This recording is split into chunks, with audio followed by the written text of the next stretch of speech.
Okay, good morning all.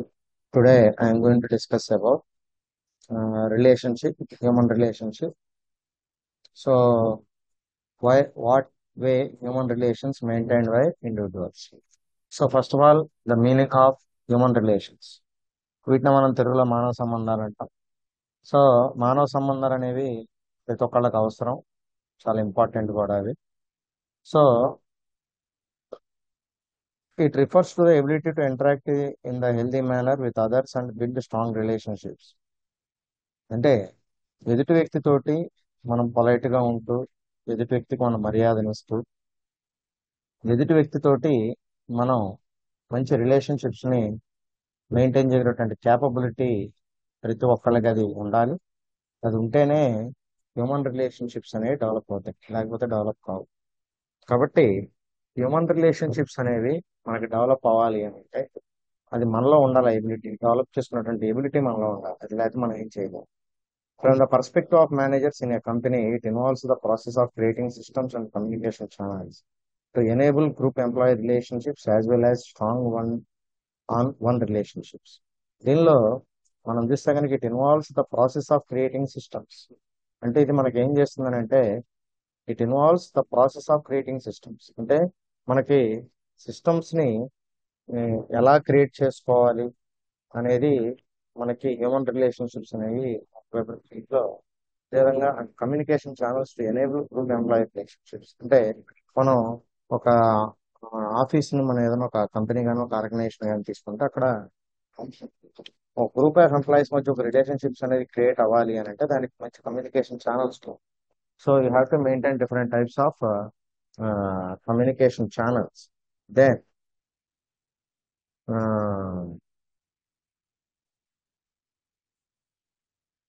Then communication channels అనేవి మనకి proper గా మెయింటైన్ చేస్తే ప్రాపర్ గా ఉంటే ఆటోమేటిక్ గా ఎంప్లాయీస్ మధ్య రిలేషన్షిప్స్ అనేవి డెవలప్ అవుతాయి.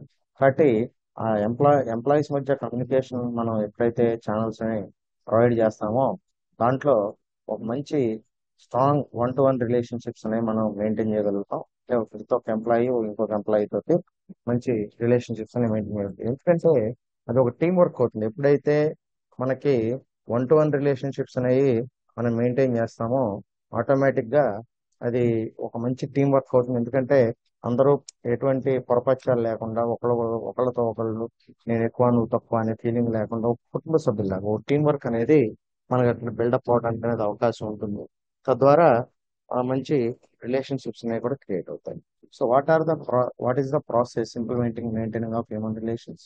సో దాంట్లో మనం ఏంటి మనకి ప్రాసెస్ ఏంటి అనేది కనుక చూస్తే so first one is communication. అంటే హ్యూమన్ రిలేషన్షిప్స్ అనేవి మనం మెయింటైన్ చేయాలి అంటే మనకి మొట్టమొదటిగా కావాల్సింది communication. So communication is an essential part of every business. Communication అనేది మనకి ఆ, ఒక ఎసెన్షియల్ పార్ట్ అండి ప్రతి ఒక్కరికి కూడాను. సో ఎవరీ బిజినెస్ లో కూడా. And it is one of the most crucial human relations skills for professionals. ఇది మనకి ప్రతి ఒక్క ప్రొఫెషనల్ కి అంటే కమ్యూనికేషన్ అనేది ప్రతి ఒక్క బిజినెస్ లోనూ కూడా ఒక మంచి క్రూషియల్ రోల్ ప్లే చేస్తా ఉంది. And it is one of the most crucial human relation skills for professionals. ఇది ప్రతి ఒక్క ప్రొఫెషనల్ కి ఉండాల్సినటువంటి క్రూషియల్ స్కిల్స్ ఇవి.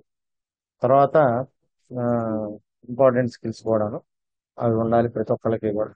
అంటే ఒక ప్రొఫెషనల్ ఎవరైతే ఉంటారో ఒక ఆర్గనైజేషన్ లో ఒక మేనేజర్ కావచ్చు, లేకపోతే జనరల్ మేనేజర్ కావచ్చు, what ever the higher positions ప్రతి ఒక్క పొజిషన్ లో కూడా ఖచ్చితంగా హ్యూమన్ రిలేషన్స్ అనేవి మెయింటైన్ చేయాలి అని అంటే ఈ కమ్యూనికేషన్ అనేది చాలా ఇంపార్టెంట్ ప్లే చేస్తుంది. దానికి సంబంధించిన స్కిల్స్ హ్యూమన్ రిలేషన్ స్కిల్స్ అనేవి కూడా మనకి కూర్చుండాలి కాబట్టి.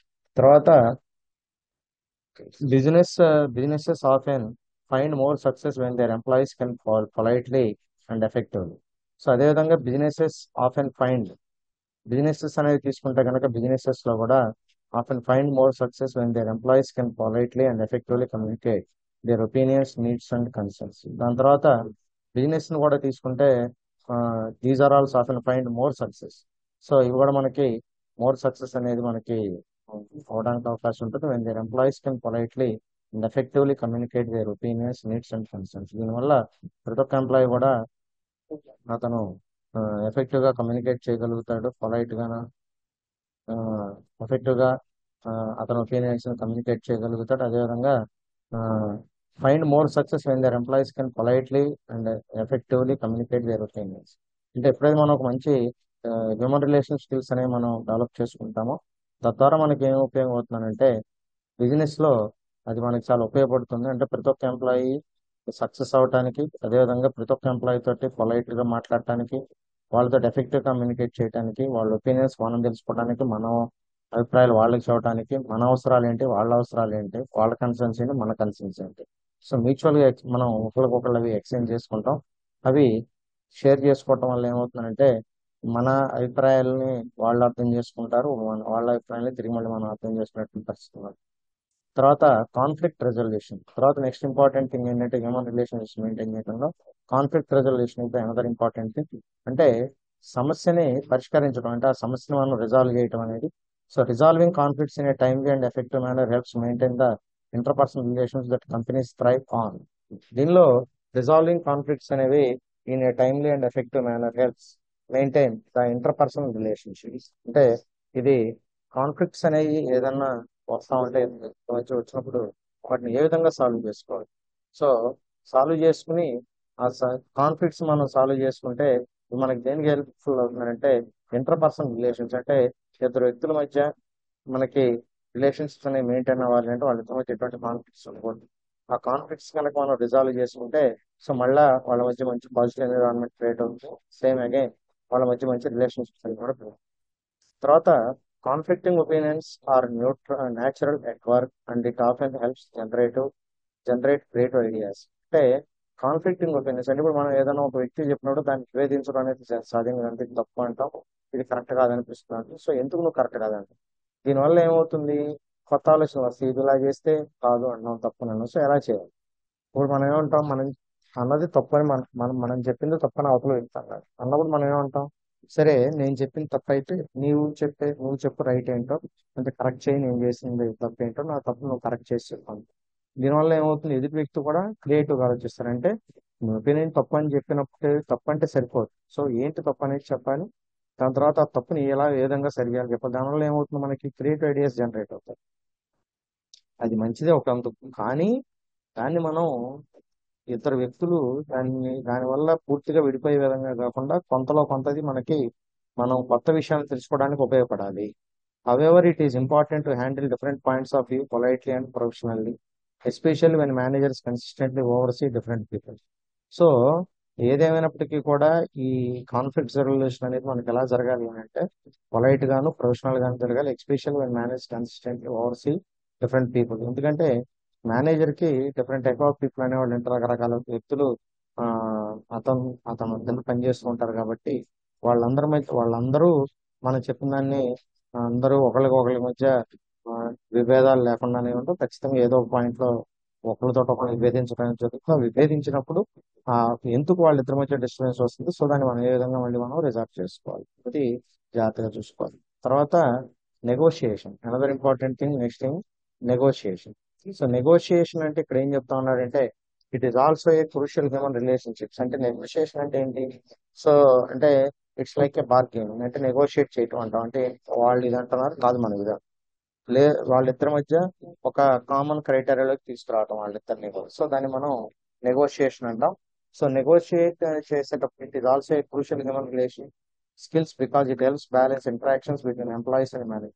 దీంట్లో ఏం చెప్తా ఉన్నాడంటే it is also a crucial human relation skills. అంటే because it helps balance interactions between employees and management. అంటే ఎంప్లాయీకి మేనేజ్మెంట్ మధ్య ఇప్పుడు కూడా నెగోషియేషన్ అంటే సపోజ్ శాలరీ, సో శాలరీ ఏం చేస్తారు, నెగోషియేట్ చేస్తారు మేనేజర్. అంటే ఇప్పుడు వాళ్ళు సపోజ్ వాళ్ళు 30,000 ఇస్తాను కాదు, లేదు నాకు 30,000 అయిపోతే నాకు 35,000 కావాలి, లేదు నువ్వు 40,000 ఉంటుంది, మేనేజ్మెంట్ ఏముంటుంది, లేదు నేను 30 ఇస్తా ఉంటాను, అంటే నెగోషియేట్ చేస్తాం. సో నెగోషియేషన్స్ అనేది మనకి జనరల్ గా జరుగుతూ ఉంటాయి. This is also very important thing in human relationships. This skills compliments conflict resolution. దీనివల్ల మనకి ఏమవుతుంది, కాన్ఫ్లిక్ట్ రెజల్యూషన్ జరుగుతుంది. అంటే ఇప్పుడు నేను ఇది అంటున్నాను కాదు, మీరు ఇది అంటున్నారు. అంటే ఇప్పుడు సపోజ్ మీకు ఎగ్జాంపుల్ చూస్తే, ఇప్పుడు సపోజ్ మీకు ఏదన్నా ఈ ఆర్టీసీ ఎంప్లాయీస్ కానీ గవర్నమెంట్ ఎంప్లాయీస్ కానీ స్ట్రైక్స్ చేస్తూ ఉంటారు, మేము పని చేయము, సో మాకు ఎంత కావాలి అని చెప్పి. అంటే వాళ్ళకి హెచ్ఆర్ఏ ఎంత, డిఏ ఎంత పెంచాలని అడుగుతారు.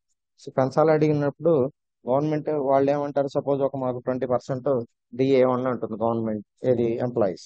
కానీ గవర్నమెంట్ ఏముంటుంది, మేము 20% ఇవ్వలేము, ఏదన్నా 15% లేదంటే 10% ఇవ్వగలుగుతాం ఉంటుంది. అంటే ఇదంతా నెగోషియేషన్.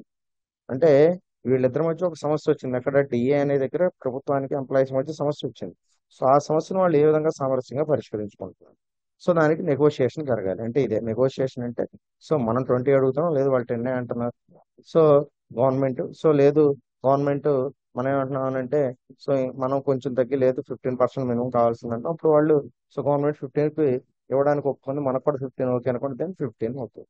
లేదు ఇంకా కావాలి, సో గవర్నమెంట్ 15 అంటుంది, లేదు మనం కొంచెం ఒక స్టెప్ తీసుకుని, సో సరే మీరు అంత ఇవ్వలేని అంటున్నారు కాబట్టి అట్లీస్ట్ 18% ఇవ్వండి, మేము 28గా, సో మీరు 15 అంటున్నారు, మధ్య మార్గంగా 18 అని ఇవ్వండి. ఇట్లా నెగోషియేషన్స్ అనేవి జరుగుతూ ఉంటాయి. దీనివల్ల సమస్య అనేది కూడా పరిష్కారం అవుతాయి, కాన్ఫ్లిక్ట్స్ కూడా సాల్వ్ అవుతాయి. And employers and their management teams often negotiate and compromise on implements like work environment and compensation to continue to keep their employees positive and engaged. So దీనివల్ల ఏమవుతుందంటే, ఎంప్లాయీస్ అందరూ కూడా ఎంప్లాయ్ మేనేజ్మెంట్ తోటి చక్కగా మాట్లాడతారు. So వాళ్ళకి కావాల్సిన అడిగి తీసుకుంటారు. అదేవిధంగా వర్క్ ఎన్విరాన్మెంట్ అనేది కూడా పాజిటివ్ గా ఉంటుంది, ఎందుకంటే మనం అడిగిన దానికి వాళ్ళు ఒప్పుకున్నారు. సో మనం కూడా నెగోషియేషన్ చేయడం ద్వారా కాంప్రమైజ్ అవుతాం, అంటే మనం ఇంకా సమస్యల నుంచి బయటకు వచ్చేస్తాం. సో అప్పుడు మనం ఇంకా హ్యాపీగా మన పని మనం చేసుకోవచ్చు. ఓకే. సో దీనివల్ల ఇద్దరికి కూడా మంచిగా జరుగుతుంది, దీనివల్ల ఎవరికి కూడా నష్టం జరగడానికి ఏమీ అవకాశాలు ఉండవు. So both are very happy. Then తర్వాత ethics. So another important thing, human relationships maintain చేయడానికి అనదర్ ఇంపార్టెంట్ థింగ్ కావాల్సింది ఏంటంటే ఎథిక్స్ అనేది ఒకటి కావాలి. ఎథిక్స్ అనే దాంట్లో ethical standards help foster trust between employees and management. అంటే విలువలు ఉండాలి, అంటే ప్రతి ఒక్కళ్ళు ఎంప్లాయీస్ మేనేజ్మెంట్ మధ్య ఎప్పుడు కూడా నమ్మకం ఉండాలి. అంటే ఒకళ్ళనొకళ్ళు నమ్మాలి, మేనేజ్మెంట్ ఎంప్లాయీస్ నమ్మాలి, ఎంప్లాయీస్ కూడా మేనేజ్మెంట్ నమ్మాలి. Human resource departments are responsible for keeping track of sensitive information such as employment history and personal information and must do so in a discreet and respectful manner.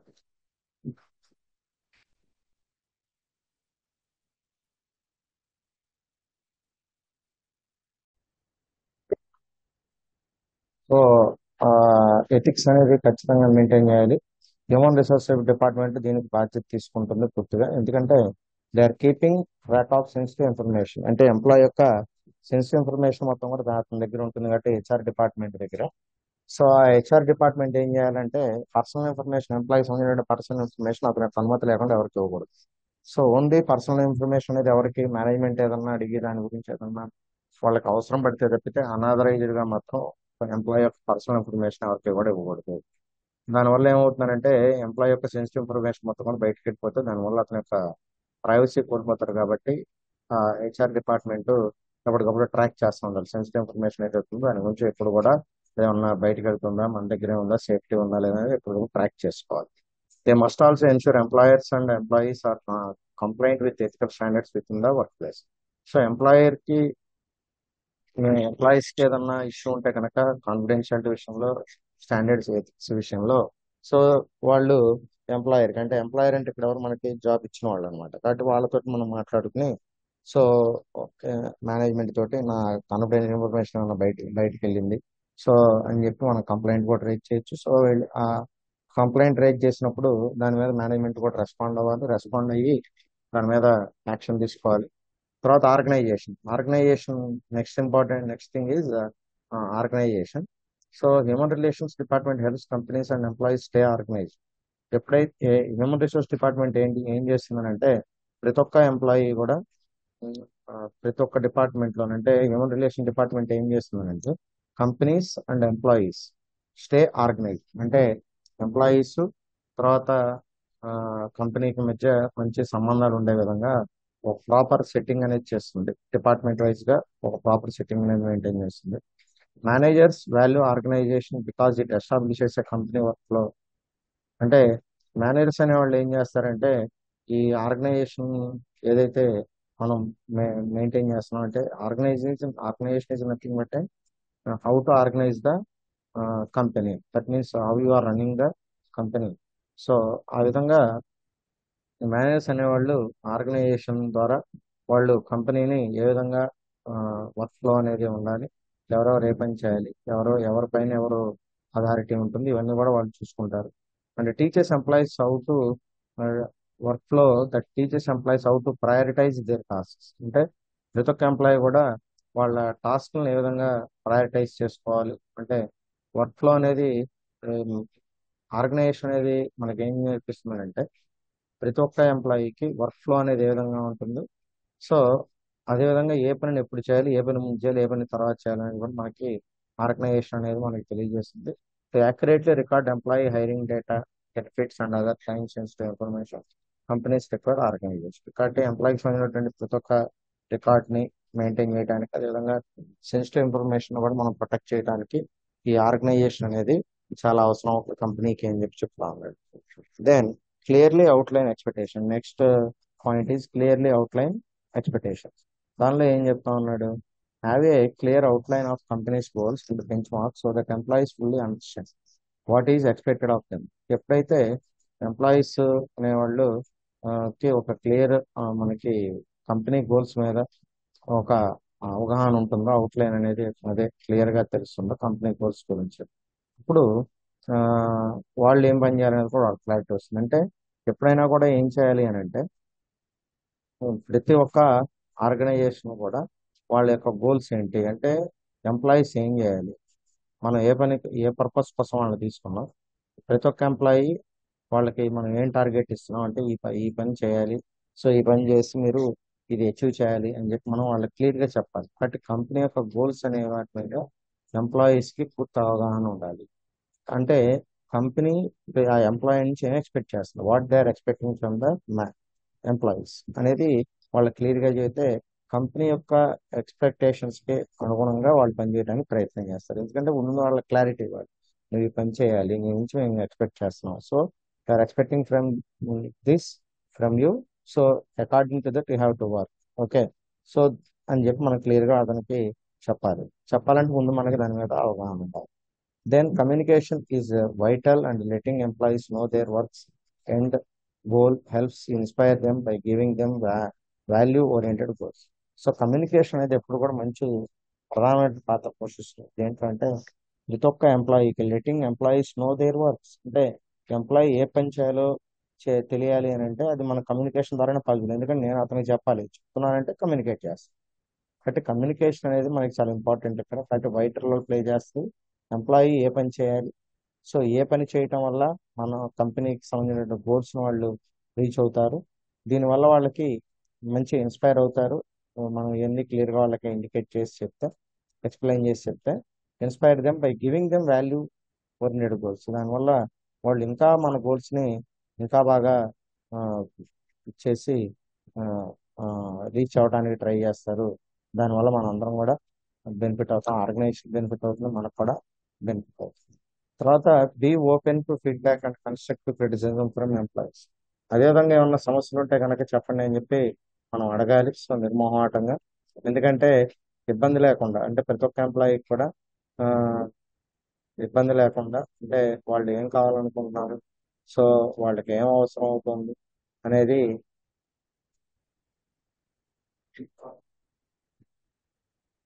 మనం ఆ, ప్రతి ఒక్క employee ఏమనుకుంటున్నాడు, so ఏదైనా problems ఉన్నాయా అంటే విమర్శని కూడా మనం, అది మంచిదైనప్పుడు సో ఆ మంచి విమర్శ మనం ఖచ్చితంగా సద్వినియోగపరచుకోవాలి. సో ఆ విమర్శ ఏంటో మనం తెలుసుకోవాలి. ఆ, ఎందుకంటే ఆ, మంచి విమర్శ అయినప్పుడు దాన్ని తీసుకోవడంలో తప్పేం లేదు, సద్విమర్శ. సో సద్విమర్శని ఎప్పుడు కూడా మనం తీసుకుని ఆ, ఖచ్చితంగా దాన్ని మనం ఆ విమర్శని పాజిటివ్ గా తీసుకుని, సో నిజంగా అది కనుక ప్రాబ్లం ఉంటే కనుక దాన్ని have to rectify that. And after that you have to take the feedback from the employees. అంటే వాట్ ఈజ్ యువర్ ఒపీనియన్, అంటే మనం ఇవన్నీ చేస్తా ఉన్నాం, సో చేస్తున్న దాంట్లో మీకు ఏమైనా ఇబ్బందులు ఉన్నాయా, మీకు ఏదైనా ప్రాబ్లమ్స్ ఉంటే చెప్పండి అని చెప్పి మనం అడగాలి. సో అడిగి వాళ్ళకి ఏదైనా ప్రాబ్లమ్స్ ఉంటే కనుక వాళ్ళ ప్రాబ్లమ్స్ ని తెలుసుకొని ఐడెంటిఫై చేసి సో ప్రాబ్లమ్ రిజాల్వ్ చేస్తే they are also feel happy. So that is the thing. So these are the points, important points for important things which are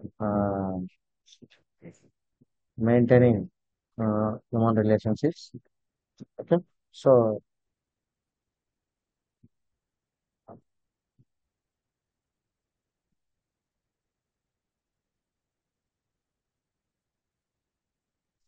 next topic is what is mutual happiness?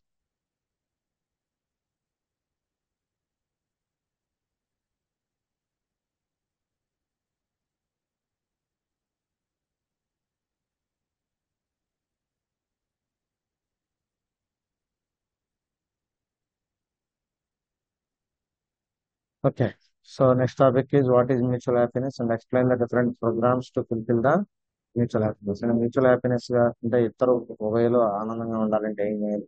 So ఆనందంగా ఉండడానికి మనం ఎటువంటి steps follow అవ్వాలనేది మనకు చెప్తాను దీంట్లో. So mutual happiness అంటే ఇద్దరం హ్యాపీగా ఉండాలి. Mutual means both are happy. So ఒకళ్ళే కాదు, రిలేషన్ అంటే ఈ హ్యాపీనెస్ అనేది మనం మెయిన్ ఎక్కడ మాట్లాడుకుందాం రిలేషన్షిప్స్ లోనే మనకు వస్తుంది. సో ఒక రిలేషన్షిప్ అనేది ఏ, బాగుండాలి అని అంటే ఆ రిలేషన్షిప్ లో హ్యాపీనెస్ అనేది ఉండాలి. సో కాబట్టి అక్కడ హ్యాపీనెస్ అనేది లేకపోతే మాత్రం అది రిలేషన్షిప్ అనేది అన్నాడులో ఉండబడదు. కాబట్టి you can use it for to refer to state of joy. అంటే నువ్వు చాలా హ్యాపీగా ఉన్నావు, that is shared by two or more people. అది నీ ఆనందాన్ని నువ్వు ఒక్కడే కాదు, నీ పక్కన ఉన్న వాళ్ళు ఉండాలి, ఒకటి పంచుకుంటావు. కాబట్టి నీకు పంచుకోవటానికి ఇద్దరు లేదా అంతకన్నా మంది ఎక్కువ వ్యక్తులు కావాల్సి ఉంటుంది కాబట్టి.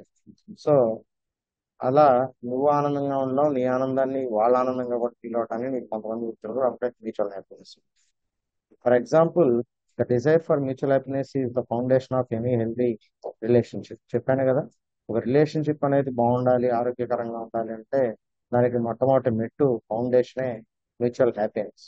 కాబట్టి ఒక రిలేషన్షిప్ అనేది బాగుండాలి అంటే దాంట్లో కావాల్సిన ప్రధానంగా మ్యూచువల్ హ్యాపీనెస్.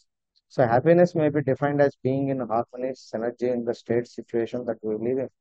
సో హ్యాపీనెస్ ని మనకి ఏం చేస్తుందంటే it may be defined as being in harmony. అంటే మనకి హ్యాపీనెస్ అనేది ఎప్పుడు ఉంటుంది అంటే అది మనకు హార్మోనీ అనేది ఉన్నప్పుడు. చెప్పాను మీకు అంతకుముందు, అంటే హార్మోనీ ఉండడం అంటే ఇద్దరి మధ్య అరమరికలు లేకుండా ఒకే విధంగా ఉండాలి. సో ఇద్దరు ఒకళ్ళ అభిప్రాయాన్ని ఒకళ్ళు గౌరవించుకోవాలి.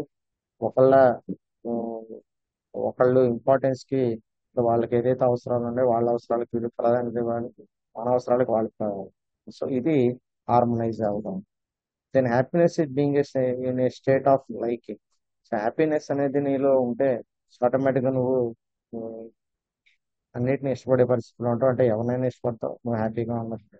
So fulfilment of relation based on right understanding leads to mutual happiness.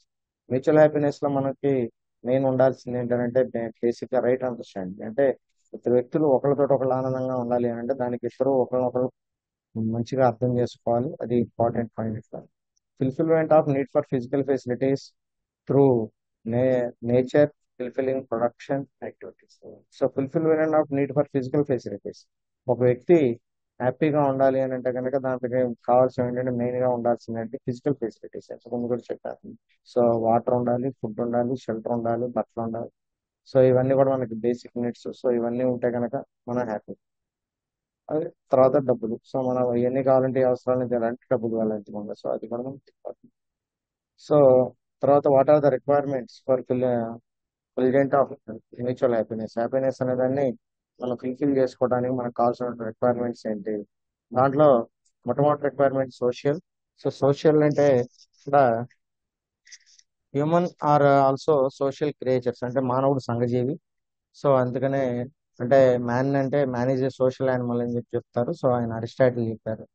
So అంటే మనిషి కూడా ఒక యానిమల్, అంటే మనం కూడా అక్కడి నుంచి వచ్చాం కాబట్టి so we are also came from animal. So according to the Darwin's principle. Then we crave other human contact. ప్రతి ఒక్కళ్ళు కూడా ఖచ్చితంగా వేరొకళ్ళతో పరిచయాన్ని కోరుకుంటారు. Some of us may be more introverted and inclined to being on our own while others prefer constant interaction. So ఇక్కడ మన కొంతమంది ఏంటంటే ఇంట్రోవర్ట్స్ ఉంటారంటే వాళ్ళల్లో వాళ్ళే ఉంచుకుంటారు, ఏ విషయాన్ని బయటకు ఎవరికి చెప్పరు వాళ్ళు. సో అది నెమ్మదిగా ఒకరితో ఒకరు మాట్లాడుకోవడం వల్ల ఒకటి మనకి పోతా ఉంటాయి, అంతేగాని అది ఒకసారిలో పోయేది కాదు. తర్వాత generally so humans do well when in a group. General గా గ్రూప్ గా ఉన్నప్పుడు ఏ వ్యక్తి అయినా కూడా మంచిగా ఉంటాడు, చక్కగా పాజిటివ్ గా ఉంటాడు. సో కలిసి పని చేస్తాడు, హ్యాపీగా ఉంటాడు. Out and our ancestors roamed in small tribes. మన పూర్వీకులు చిన్న చిన్న తెగల్లో తిరుగుతూ ఉండేవాళ్ళు. Relying on each other for mutual survival. ఇద్దరు కూడా ఒకళ్ళు వాళ్ళ క్షేమానికి పనిచేసేవాళ్ళు. ఎవరు ఎవరిని కూడా ఇబ్బంది పెట్టుకునేది ఏమి ఉండేది కాదు. And having quality relationships is important to feeling content. So content మనం ఫీల్ అవ్వాలి అని అంటే కనుక ఖచ్చితంగా మనకి ఎక్కడ క్వాలిటీ రిలేషన్స్ అనేది ఉండాలి. The number of relations is not important. ఎంతమందితో నువ్వు సంబంధాలు కలిగి ఉన్నావు అనేది ఇంపార్టెంట్ కాదు. So how they are success, ఏ విధంగా సక్సెస్ చేయాలి, ఏ విధంగా సక్సెస్ అవుతారు. తర్వాత కాన్ఫిడెన్స్ రిలేషన్షిప్ లో మనకి తర్వాత దీంట్లో నెక్స్ట్ ఇంపార్టెంట్ థింగ్ ఉండాల్సింది మ్యూచువల్ హ్యాపీనెస్ లో కాంపోనెంట్స్ లో కాన్ఫిడెన్స్ అనేది ఉండాలి. సో నమ్మకం అనేది ఉండాలి. నమ్మకం లేకపోతే మనం ఏమి చేయలేం. సో ఆ నమ్మకానికి మనం అంటే నమ్మకం అనేది కాన్ఫిడెన్స్ అనే దాన్ని ఖచ్చితంగా మనం మనం పొందాలి, వేరే వాళ్ళకి కూడా ఇవ్వాలి. To feel good about life. So ఒకవేళ నువ్వు నీ జీవితాన్ని గురించి మంచిగా ఆలోచిస్తుంటే కనుక you need to feel good about your self. First నువ్వు నీ గురించి మంచిగా ఫీల్ అవ్వాలి. సో నేను బాగున్నాను, నేను మంచిగా ఉన్నాను అంటేనే సో నా లైఫ్ బాగున్నప్పుడు పక్కపాటి జీవితం కూడా నాకు అనగా కనిపిస్తుంది. Understand that you are living your life. So I think నేను ప్రశాంతంగా సో మన జీవితాన్ని మనం గడపాలి అని అనుకోండి. సో అది అప్పుడే పాసిబుల్ కాకపోతే తర్వాత మనం అది పాసిబుల్ అవడానికి ట్రై చేస్తాం. Not someone else. And regardless of how other people live their lives. అదేవిధంగా మిగతా వాళ్ళు కూడా వాళ్ళ జీవితాన్ని వాళ్ళు గడుపుతున్నారు. Or what they think of you. So వాళ్ళ గురించి మనం ఏం ఆలోచిస్తున్నాం అంటే do the things that you enjoy and that help fulfil your goals. So దానికి అది మనకు ఉపయోగపడుతుంది. తర్వాత physical health. Next important thing వచ్చేటప్పటికి physical health. So physical health అనేది కూడా మనకి చాలా ఇంపార్టెంట్. ఎప్పుడైతే మనిషి శారీరకంగా ఆరోగ్యంగా ఉంటాడో అప్పుడు అతను ఆనందంగా ఉంటాడు. ఒకవేళ శరీరం అతనికి సహకరించలేకపోయినా శరీరం అతనికి ఏదైనా ఇబ్బందులు ఉన్న శరీరపరంగా ఆటోమేటిక్ అతను అక్కడ హ్యాపీగా ఉండలేడు. ఎందుకంటే నాకు ముందు ఫిజికల్ గా నేను హెల్తీగా ఉంటేనే నేను ఆనందంగా ఉండగలుగుతాను. ఎందుకంటే suppose if ever dealing with depression కనుక ఉంటే కనుక సో దానివల్ల మనకి ఏమవుతుంది, మనం అది తెలియజేయలేము. సో కాబట్టి ఆ డిప్రెషన్ మనకి పోవాలి అని అంటే కనుక సో దానికి సంబంధించినటువంటి ట్రీట్మెంట్ అనేది మనం తీసుకోవాలి. సో లేదా దానికి సంబంధించిన ఫిజికల్ యాక్టివిటీస్ ఏమైనా ఉంటే కనుక ఎవరు చేసి సమాధానం పొందవచ్చు. తర్వాత వర్కింగ్ టువర్డ్స్ సంథింగ్. ఎప్పుడు కూడా మనం ఏదైనా ఒక పని చేస్తున్నాం అంటే ఆ పని చేస్తున్నప్పుడు దానివల్ల ఉపయోగం ఉండాలి. దాన్ని ఎందుకోసం మనం చేస్తున్నాం, ఏ ఇష్యూ చేయడం కోసం మనం చేస్తున్నాం. సో అది ఏ పని చేసినా కూడా దానికి వర్కింగ్ టువర్డ్స్ సంథింగ్. ప్రతిదానికి మనం towards working something working towards something అంటే ఎప్పుడు కూడా ఏదో ఒక పని కోసం మనం పని చేస్తూ ఉండాలి. అది ఏదైనా కావచ్చు, చిన్న పని కావచ్చు, పెద్ద పని కావచ్చు. దానివల్ల మనం ఆనందంగా ఉంటాం, మిగతా వాళ్ళు కూడా ఆనందంగా. తర్వాత గ్రాటిట్యూడ్ అండ్ రెస్పాన్స్. తర్వాత మనకి మ్యూచువల్ హ్యాపీనెస్ లో నెక్స్ట్ మనకు ఉండాల్సిన క్వాలిటీస్ ఏంటంటే గ్రాటిట్యూడ్ అంటే కృతజ్ఞత భావం, రెస్పాన్స్. అదేవిధంగా మనం రెస్పాన్స్ ఇవ్వాలి పాజిటివ్గా. సో అదొకటి చాలా బెటర్. సో దానివల్ల మనం ప్రతి ఒక్క ఎంప్లాయీ కూడా మనం చెప్పాల్సింది ఏంటంటే గ్రాటిట్యూడ్ అండ్ రెస్పాన్స్. దాంట్లో మన ప్రతి ఒక్కరికి కూడా గ్రాటిట్యూడ్ అండ్ రెస్పాన్స్ అనేది ఖచ్చితంగా ఉండాలి. తర్వాత మనకు ఉండాల్సింది సో వాళ్ళకి ట్రైనింగ్ ఇచ్చేది రెస్పాన్స్. తర్వాత సింప్లిసిటీ. సో ఇక్కడ ప్రస్తుతం మనం చెప్పుకుంటే కనుక సో ఈ రోజున మనం చాలా మంది ఇది మెయింటైన్ చేస్తా ఉన్నారు. సో మనకు ఉంది కదా అని చెప్పి మనం ఏదో మొత్తం ఒక రోజు పెట్టుకుని చూపించాల్సిన అవసరం లేదు, అవసరం పెట్టుకుంటాం. సో దట్ అది సింప్లిసిటీ అంటాం. So nowadays our gels are far too complicated and noisy. So మనం ప్రస్తుతానికి మనం చూస్తే కనుక మనంతటికి మనమే చాలా కాంప్లికేటెడ్ గాను నాయిసీగాను కనిపిస్తున్నాం. Constant stimulation from notification on our phone. So మనం కాన్స్టెంట్ స్టిమ్యులేషన్ దాంట్లో చూస్తే కనుక మనం from notifications on our phone. So మన ఫోన్ లో నోటిఫికేషన్స్ అనేవి మనం చూస్తూ ఉన్నాం అనుకోండి. సో అదే దానివల్ల ఏమవుతుంది, మన కాన్సన్ట్రేషన్ అయితే దెబ్బతింటుంది. అలాగని సో అది మనం తెచ్చుకుని సరే మనం జాగ్రత్తగా వాడుకుంటే సో మనం ఎంత దాన్ని జాగ్రత్త పడతాం అనేది ఎదుటి వాళ్ళకి అర్థమవుతుంది. బట్ అది సింప్లిసిటీ అనే దానికి. సో ఇది మనకి సింప్లిసిటీ అనే దాని గురించి. Reduce the amount of stimulation your brain receives. అంటే ఎంతవరకు రిసీవ్ చేసుకున్నది అంతవరకు ఇవ్వాలి, అంతకు మించి అది అర్థం చేసుకోలేదు. లిమిట్ అండ్ మ్యూట్ నోటిఫికేషన్స్ అంటే లిమిట్ చేయటం లేదా మ్యూట్ చేయటం అని చేసుకోవాలి నోటిఫికేషన్స్ అన్నమాట. Then kindness, generosity and providing అని. తర్వాత నెక్స్ట్ ఉండాల్సింది కైండ్నెస్ అండ్ జనరాసిటీ, జాలి దయ. సో దానికి కానీ మనకు కావాల్సిన ఏంటి ఇంకా దాంట్లో మనం ప్రతి ఒక్కళ్ళకి కూడా జాలి అనేది ఉండాలి, దయాగుణం అనేది ఉండాలి, జనరాసిటీ. సో అంటే ప్రతి ఒక్కళ్ళు కూడా జనరాసిటీ అనేది చాలా ఇంపార్టెంట్ గా చూస్తారు. సో కాబట్టి ప్రతి ఒక్కళ్ళు కూడా జాలి, దయ, కరుణ, అది చెప్పిన విషయాన్ని మనం జనరాసిటీ అంటే జనరలైజ్ చేసుకోవాలి. So and providing value, so దాంతో పాటుగా టైం వాల్యూ అనేది కూడా ప్రొవైడ్ చేస్తారు. సో మనం తర్వాత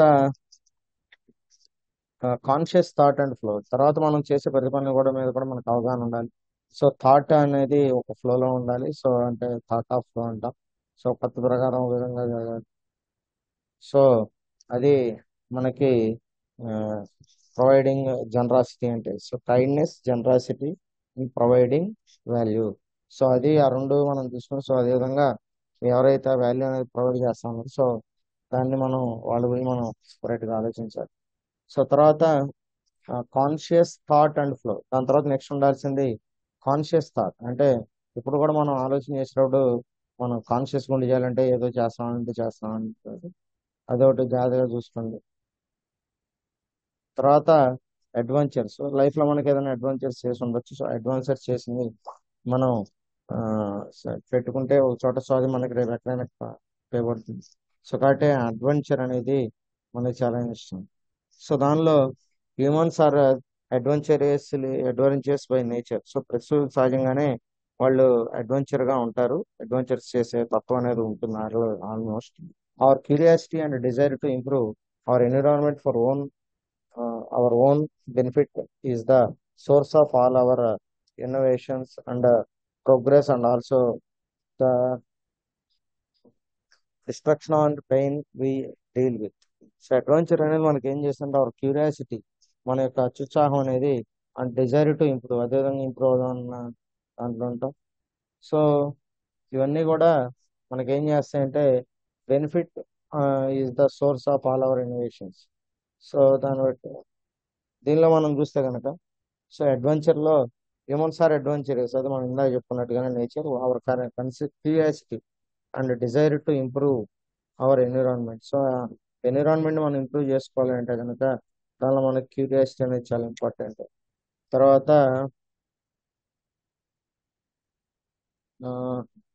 more sorry and progress and also the destruction and pain we deal with. So దానివల్ల మనకి ఎటువంటి ఇబ్బంది ఉన్నా ఏమన్నా కూడా మనం చూసుకోవచ్చు. It is the reason our acceptance explored. So ఇది ఒక రీజన్ అవ్వచ్చు. సో మనకి యాన్సెస్టర్స్ చెప్పిన దాని ప్రకారం, సో దీని ద్వారా మనం ఆ, ఈ మ్యూచువల్ హ్యాపీనెస్ అనే దాన్ని మనం ఫుల్ఫిల్ చేసుకోవడానికి దానికి సంబంధించిన రూల్స్ అనేవి మనం మెయింటైన్ చేస్తే సరిపోతుంది. Okay right, thank you.